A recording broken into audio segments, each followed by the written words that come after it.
But let's get back to this. You know you're a girl, even though you were a boy. Right. Now, no, even though I was assigned male at birth and raised as a boy, treated as a boy, expected to behave like a boy, but I knew this wasn't quite right.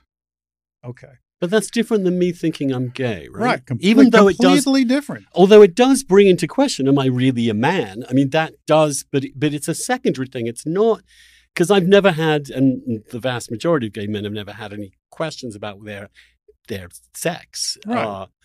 But I do want to get to this thing because we do know that there are physiological and psychological impacts of things like testosterone and estrogen. Right. I mean, you're a doctor of medicine. You know this stuff.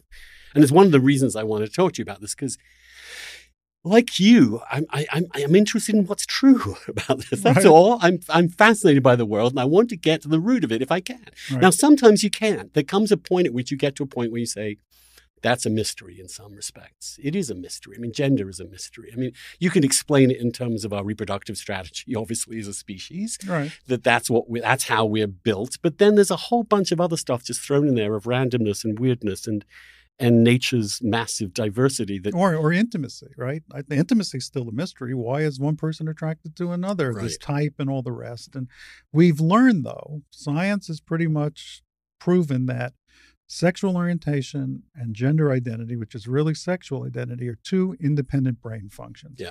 Interestingly, going back to the history of this, in the late 80s and the early 90s, the search was on for the gay gene. Remember that? I do. Okay. And they never found it. There are a couple of possibilities that are out there, but it seems like the air has gone out of that balloon and it hasn't mattered anymore. It's almost like, well, look, we accomplished all these great things politically.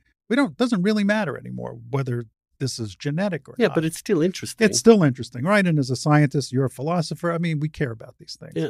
So, but beginning in 1995, well, that's when the research was published. So it began earlier, studies of gender identity. Why are trans people really trans? Or are they like, what you said before, maybe it's because of your environment, this and that. We wanted answers. And the research started to be done. And over the past 25 years, there's been a huge amount of research which documents that trans people exist, trans men, trans women. This is real. Nobody's making this stuff up. When somebody tells you who they are, and as we've sort of memorialized in a lot of the laws that we've passed, including in Maryland, but 20 other states, and we will with the Equality Act, and we can talk about that later. We have Bostock. Well, and we'll get to that later huge. too. But Is it not huge? That's the culmination of my political activism.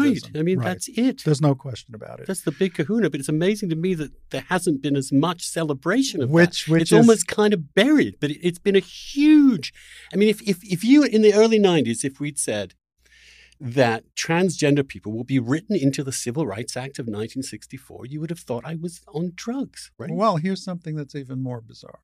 Okay, I've done lots of things, ED of Equality, Vice Chair of Equality Maryland, ED of Gender Rights Maryland, stuff like that. But my focus as an activist has been pretty much to educate people about what trans is, particularly other religious people, because I speak that language, right? Having had my religious upbringing, I don't let the preachers, the evangelicals, the fundamentalists get away with the stuff that they try to pull. I know the sources in the original language, and so when they see me coming, they put up the cross and they run the other way, right? But it's true with me too. I mean, I knew my Catholic theology, and I was able to go to Notre Dame and say, "This doesn't make any sense, guys. Right? You're not even consistent and coherent within your own worldview. So let's be honest about this."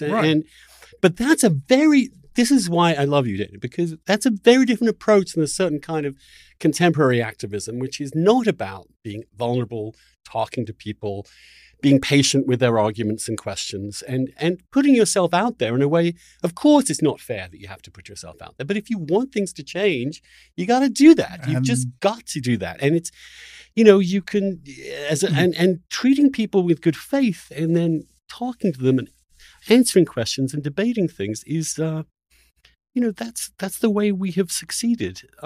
It's certainly the way that you've helped me understand this question.